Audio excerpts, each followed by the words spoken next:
Well, hello and welcome to Restore Live. Restore Live going out on a Wednesday morning at ten o'clock, early in the morning, which is quite unusual for Restore UK. The reason why that we decided to come on this morning was to really talk about the talk in the media that there is an imminent deal with reference to the EU-inspired constitutional changing protocol that's between the British government and with the EU. Now, whenever we look at the circumstances over the last few days, we do note, we did take note that the DUP, well, under Jeffrey Donaldson's leadership, the DUP, what they did was that they put together a shuffle or a reshuffle, let's just say, of the people that would be occupying that Stormont just off the Upper Newton Ards Road in Belfast to enter the power sharing assembly. Now, one wonders why that Jeffrey Donaldson would have put together a reshuffle. Was that in an act of choreography? That if Jeffrey sort of prepares to go to Stormont, well, that would indicate that the deal is clearly on. Now, whenever that we look at the deal that is on offer, according to the newspaper reports, and we look back over a time frame in where that we've tried to understand where this deal could actually end up. Well, we're going to say right now that the deal, it would not be suitable for British unionism here in Northern Ireland, and it would not be suitable for Northern Ireland's place within the United Kingdom, and by extension, it will not be suitable for the continuation of the entire United Kingdom as it stands. So what we want to do is we want to take you through a couple of short clips, just basically to show you the trajectory of where things have been going. Now, whenever you're hearing of this new deal, well, I'm going to say that this is a repackaged deal. This is the deal that has been on offer for a very, very long time. This was a deal that, well, Doug Beattie, he suggests that he put in place. So we're going to start off with clip number one, in where that we show Doug Beattie claiming to have put in place this thing called a landing zone. The landing zone is for the Northern Ireland Protocol. It's been there since 2019 because we put it there in 2019 and we're now hovering above it. And all we have to do is land, and that takes courage. And it's the same sort of courage we had in 1998 that David Trimble showed. It's courage. So we have Doug Beattie saying that they put this landing zone in place, and I'll explain a wee bit about the landing zone in a moment or two. And Mug here, seems to be suggesting that what we should do is that we should, get into Stormont. We should accept anything. And then what we should do is we should try to rectify it in the future. Well, how did that go in 1998 for Mug Beattie's predecessor? That was David Trimble, whenever that he signed Unionists into this Belfast Good Friday appeasement, in where that it only has one trajectory. That trajectory is a border poll, after which that border poll has to be conducted every 7 years until that Republicans and Nationalists get the answer that they want. So that's what Mug Beattie wants to force Unionists into. So we're just going to actually draw back just a piece here, just to hear yet again what Doug had actually said, and then we'll move on with a couple of more clips so that people understand where that it is that this EU are seeking to take the people of Northern Ireland against their will, against their democratic right, and against, well, anything that is moral. We know where the landing zone is for the Northern Ireland Protocol. It's been there since 2019 because we put it there in 2019 and we're now hovering above it. And all we have to do is land, and that takes courage. And it's the same sort of courage we had in 1998 that David Trimble showed. It's courage to say, we'll take this and we'll go with it to see how we can get this fixed in the long term. So as you'll have heard there, Doug Beattie wants to take anything to go with it and to see how that things could be actually fixed in the long term. We'll take no recommendations from Mr. Mug Beattie, because Doug has just proved himself to be an absolute fool when it comes to constitutional issues, and when it comes to legal matters, and when it comes to securing Northern Ireland's place within the United Kingdom. What is it the Ulster Unionist Party often say? that if we don't take this deal, we'll get a worse deal down the line. What about getting up off your knees and actually fighting for your survival in a meaningful, proactive way, and in a way that would defend, protect, and enhance Northern Ireland's place within the United Kingdom? What about standing up for yourselves? That's my message to the Ulster Unionist Party. Now, what we want to do is that we want to now follow on, and we want to let you hear something that Jeffrey Donaldson had said on protocol rally stages. And this is very, very important that we actually chart this course. And this is in order that people can clearly understand what it was that the DUP were promising their electorate before the Northern Ireland Assembly elections. So over to Jeffrey Donaldson, and we'll let Jeffrey tell you what it was that he promised the Northern Ireland electorate.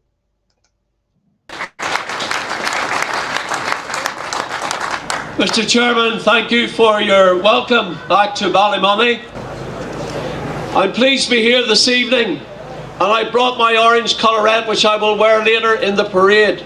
We are standing together to say very clearly that this is not acceptable, and we will not put up with the subjugation of our rights as citizens of the United Kingdom. I want the message to go out from this place that we stand united in our aspiration and in our clear position that the protocol is not acceptable and it must go, and that is the message we need to send out from that we want and we demand what we were promised. That we're not asking for something we haven't been told we're entitled to. We are not asking for something that we haven't already been told we should have. We're simply asking for that which is our right. So let us continue to stand together, united in our determination that the protocol must go and our democratic rights as British citizens should be fully restored. Thank you.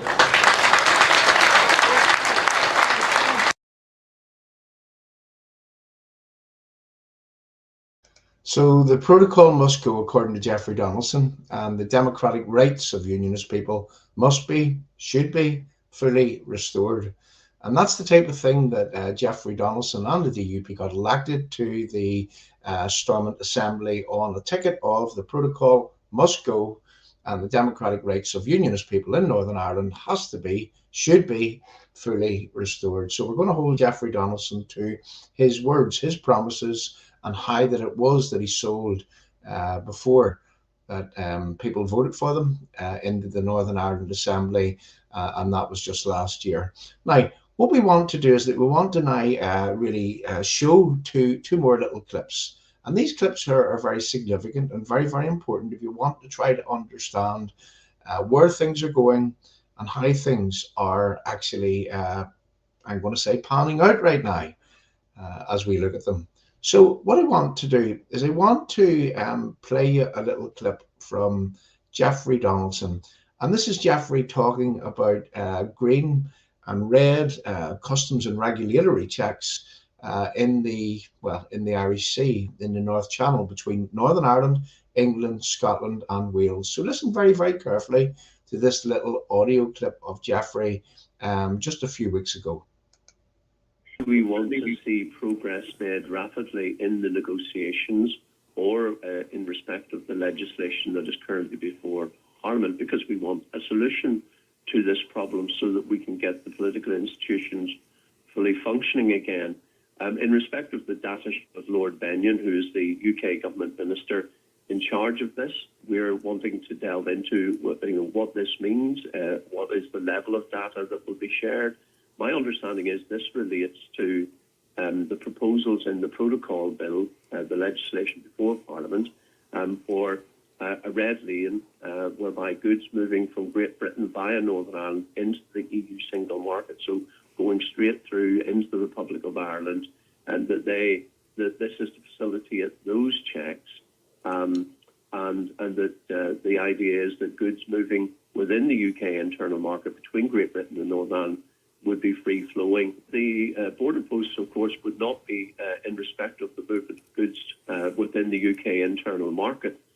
Any checks that would be carried out would relate solely to goods that are flowing into the European Union and their single market.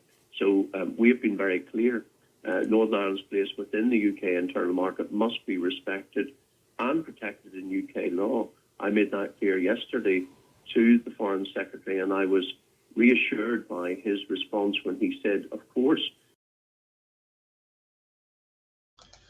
So let's just touch upon the red and green channel regulatory and customs checks, which is situated between Northern Ireland, England, Scotland and Wales.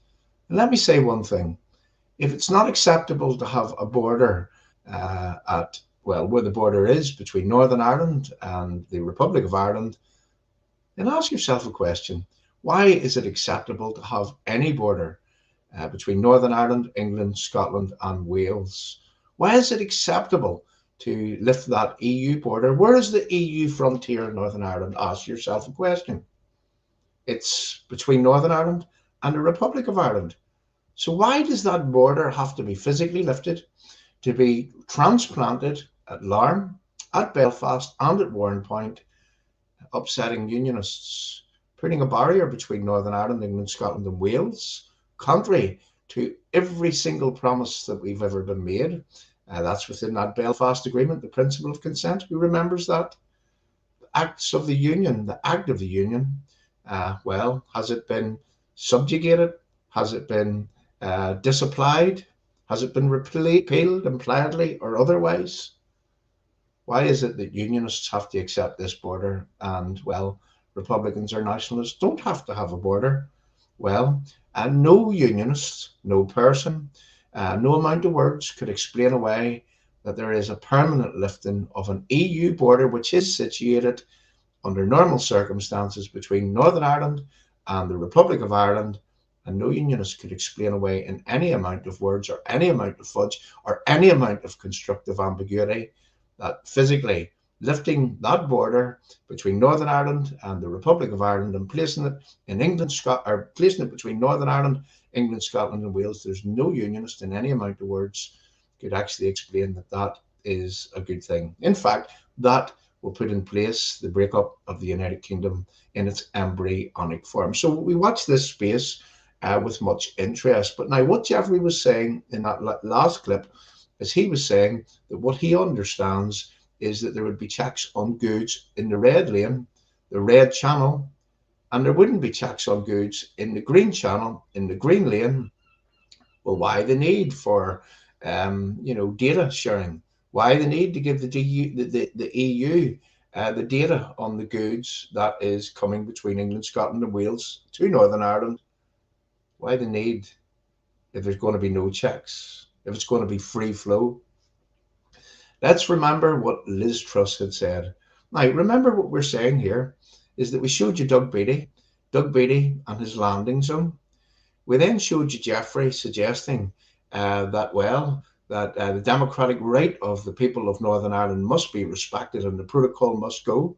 We then let you hear Jeffrey saying that what he understands that there's going to be no checks on the goods in the green channel, but there's going to be a border, an EU border, having been lifted and physically transplanted to Larne, Belfast and Warrenpoint, and there's going to be data sharing by the British government to the EU. So that border is being lifted, it's being transplanted to, well, between Northern Ireland and England, Scotland and Wales. Now let us listen to Liz Truss. And this really tells us all that we need to know. Now listen very carefully as we go. Makes the EU no worse off. We have proposals to protect the single market, to make sure that there is enforcement of the green lane and the red lane. So I would hope that they look at our proposals in a reasonable way as we are. So what was it Liz Truss just said there? There's going to be enforcement in goods in the green lane and the red lane. And what she was saying in a further video clip that we have, we have the audio of it. She was saying that the British government would do the checks on the goods in the green channel. And well, it seems that the posts, and this leads us to something else, but the Poots posts, which now isn't the Poots post under Jeffrey Donaldson's reshuffle, but the Poots posts would do the checks on goods in the red lane. So people, don't be fooled. Don't let the DUP fool you. Don't let Mugbeedy fool you. Don't let the British government fool you. Don't let the EU or the media fool you. A border is a border. And lifting that EU border between Northern Ireland and the Republic of Ireland and physically transplanting it permanently, I say, to between Northern Ireland, England, Scotland and Wales, well, no Unionists, not today, not tomorrow, not ever, could ever accept such a proposal. Thanks very much for listening. I would like to ask you to share this. Share this out to people. I think it's important that people understand what it is that politicians are doing behind their backs. And one more note before that we close, with reference to the DUP's reshuffle. Well, we're going to come back and we're going to do another video about that, and we're going to look at some of the characters that has been side shuffled into place, and we'll look at those characters compared to, well, who actually was in place beforehand. And we ask a question, and we're entitled to ask the question, were there some people within the current arrangements or the previous arrangements, should we say, that wasn't acceptable to the EU, that wasn't acceptable to the British government, that wasn't acceptable to who? Anyway, we're going to be looking at Jeffrey Donaldson's reshuffle, and we'll look at it in an objective way. People, thanks very much for coming along.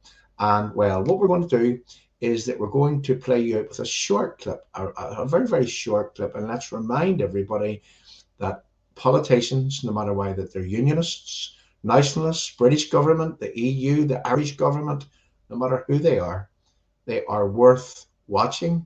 And it's worth that we watch every single word that comes from their mouths, and we ask the question, can we really believe them?